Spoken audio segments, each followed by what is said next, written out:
I'm a pizza delivery driver. My last call almost got me killed. This all happened a few weeks ago. I managed to make it back to this dimension alive, but only by the skin of my teeth. I really need to find a new line of work. I didn't want to be a delivery man. Nobody chooses this life for themselves. Nobody grows up with the dream planted in their mind that they want to be the world's fastest pizza guy one day, driving around in a beat-up jalopy with the smell of pepperoni in your nose. You know what sucks the most about it? You know that smell of delicious, fresh-baked pizza that makes your mouth water when you get a pie delivered? When you're a delivery guy, you just get to sit in that smell all day, and then you don't get to eat the pizza.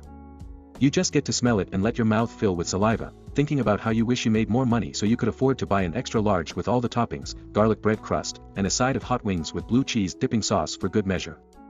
That's where I was at mentally as I sat in my shitty car, my battery slowly dying as I listened to the radio and enjoyed the last little bit of light afforded by the headlamps. Tow truck's gonna be here soon, I kept telling myself, smelling the pizza in the back seat. Any minute, the tow truck is gonna be here. I rolled down the window and stuck my head out, craning my neck to see into the distance behind me. The smell of the fresh, autumn night air filled my nostrils and replaced the cheese and hot-baked dough and tomato sauce.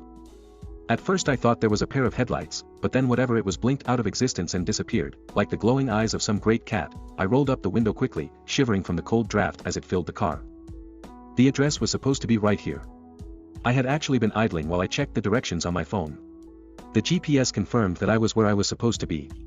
But there was no driveway, just untouched forest surrounding the road as far as the eye could see. Somehow I had run out of gas, despite my tank being half full. When I checked the time it was as if I had been daydreaming for hours, like I had been in a trance while looking for the address on my phone. The sun had gone down at some point and it was well past 11 at night. The moon overhead glowing an eerie pumpkin orange, that was when I had called the tow truck. But it seemed as if they weren't coming. Confused and bewildered, I got out of the car and looked around, wondering if they had gotten lost. I pulled my phone out and hit the redial button for the towing company. But this time all I got was static, as if whoever had picked up the phone was in a different dimension, separated from me by a wall of entropy. The brush on the other side of the road suddenly began to rustle and sway. As if something were moving behind it, trying to stay hidden but too large to manage that successfully. Hello? I called out, hearing the quiver in my own voice and wishing I sounded braver. Wishing I were braver. Who's there? Another sound came from behind me, and I spun around to get back in the car, terrified of whatever was stalking me so far out in the middle of this night-black forest. But the car door slammed shut as I bumped into it with my wide hips. Too many hours of sitting and not enough sit-ups. Too many undeliverable pizzas eaten in parking lots for half price. Too many years of not taking care of myself, taunted me as I grabbed the door handle and tried to pull it open, but found it locked. The keys still inside, jammed into the ignition slot, mocking me. The rustling sound came again, and this time it was from behind another tree, and another. Movements were heard on all sides as my eyes darted back and forth from place to place, seeing huge, hulking shadows hiding behind the trees all around. Who's there? I nearly shrieked, my voice high and breaking. Stay back. I've got a gun.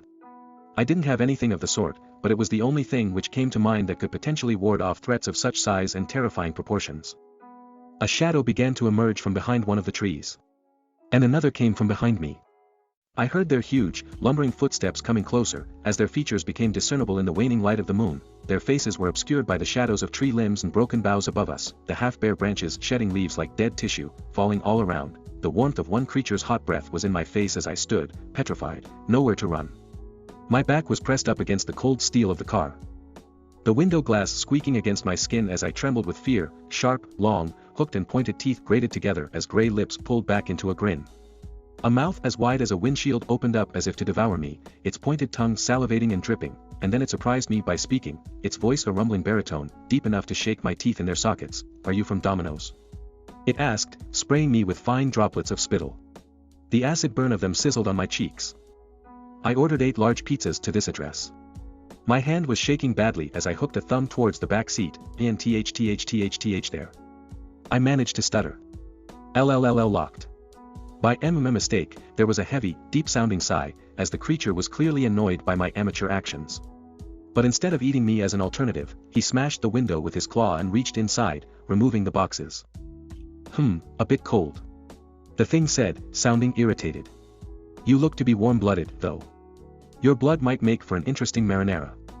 A screeching roar came from the woods, and the creature huffed, and let out a sigh. Yes, mother. I suppose we should leave him alive. Otherwise who will deliver way out here? He began to stalk back into the darkness of the forest, leaving me behind in my soiled and warm wet pants. It is so hard to find good help these days. You really must bring back that 30-minute guarantee. We used to get so much free pizza in this dimension. What dimension? I called after the thing, looking around with confusion at the forest of trees whose branches now whipped and coiled like angry snakes. How the hell was I gonna get home? I looked down and saw a $50 bill was laying at my feet, with the head of a monster in place of President Grant. Shit. Not again, at least these guys tipped better than the last place.